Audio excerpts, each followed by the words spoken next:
السلام عليكم ورحمة الله وبركاته. كم جرتن كبجمتوتا في جالتمتون هردفتون برسارة مات. الحمد لله إن نجاكوت نجاني هي كان جال الله كبجادا بكجرت مرس نجاو. إجادا وتوتن كيا برم سراخ أنا كيستي وانا نسمبرتيسو. حال فيديو توكو غرا ايديو تيجيرتشو عند سنة نسمبرتيسو.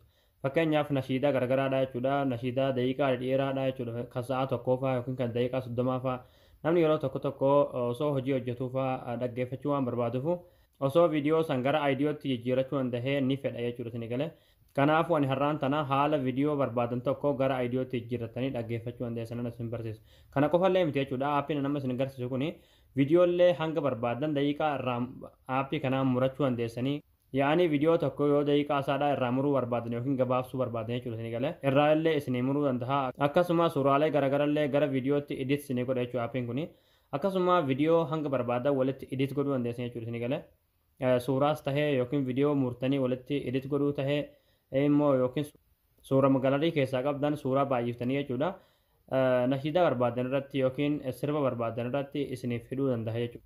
Kanaafuu aappiin kun waa baay'ee isinii dalaga jechuudha yoo sammuu keessan hojjechiiftanii itti beektan jechuudha isinii galee.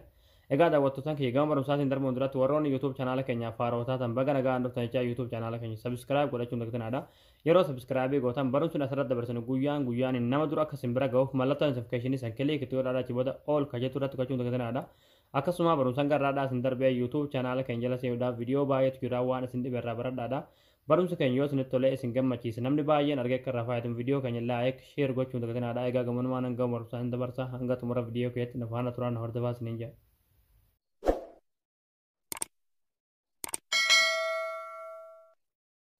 Hayyee daawwattootaan kiyya viidiyoo tokko gara aayidiyoo yookiin gara sagaleetti jijjiirrachuudhaaf pilaastorii keessan keessa galtaniiti appilikeeshinii kana buufatanii viidiyoo shoo'ii kana jechuudha. Egaa akkuma isiniin jedhe viidiyoo shoo'iin kun waa baay'eedha kan isiniif dalagu. Egaa yeroo daawunloodii godhattan irratti kilik gootanii seentanii waa baay'eedha inni kan dalagu jechuudha. Viidiyoo daqiiqaa isaadhaa yoo irraa muruu barbaadda viidiyoo tokko daqiiqaa isaadhaa isiniif gabaabsee irraa isinii muraa bakka barbaadanitti irraa muruudhaaf jechuudha isin galee akkasuma suuraalee garaagaraadhaa barbaadanitti kan bifamuma asirratti argaa jirtan kanaan edit isiniif godha jechuudha isin galee yoo barbaadan akka haarawatti kan asirratti edit viidiyoo kan jettu irratti kilik gootanii suuraa barbaadan walitti edit gochuu dandeessan jechuudha isin galee yoo barbaadan ammoo as keessa galtanii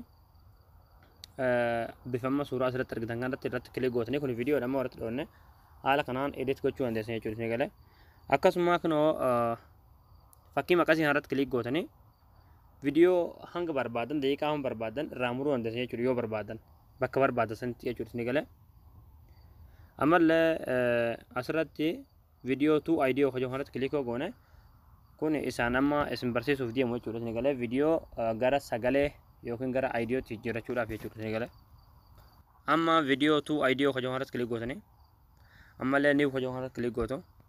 Egaa nama viidiyoo tokko irratti dhiyeessan gara sagaleedhaa jijjiiree isinitti agarsiisa yookiin gara aayidiyoodhaa jechuudha.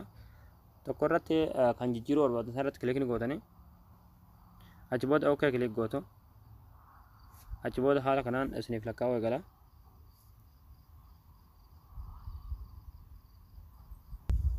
Achi booda haala kanaan viidiyoo sana asitti isiniif fida. Amma raayii sana irratti kilik gootu.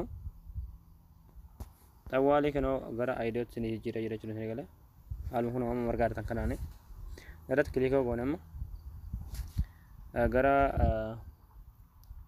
bakka sirboonni aayidiyoodhaa ta'anitti isin geessa jechuudha isin galee irratti kilik goone haala akkuma amma margaa jirtan kanaan jijjiiramee jira jechuudha viidiyoo irraa gara aayidiyoo yookiin gara sagaleetti jechuudha isin galee. Egaa daawwattootaan kiyyaa isin galee jettan abdii qabaa barumsa keenya kanarraa asirratti raawwataa barumsa dabalataa argachuudhaaf chaanaala keenyaaf haaraa yoo taatan subscribe gootanii maatii keenya ta'uun dagatinadha. Akkasuma barumsa keenya isinitti tolee isin gammachiise viidiyoo keenya like gootanii nu jabeessuun dagatinadha. Barumsa birootiin haga walitti deebinutti waan hordoftaniif galatooma.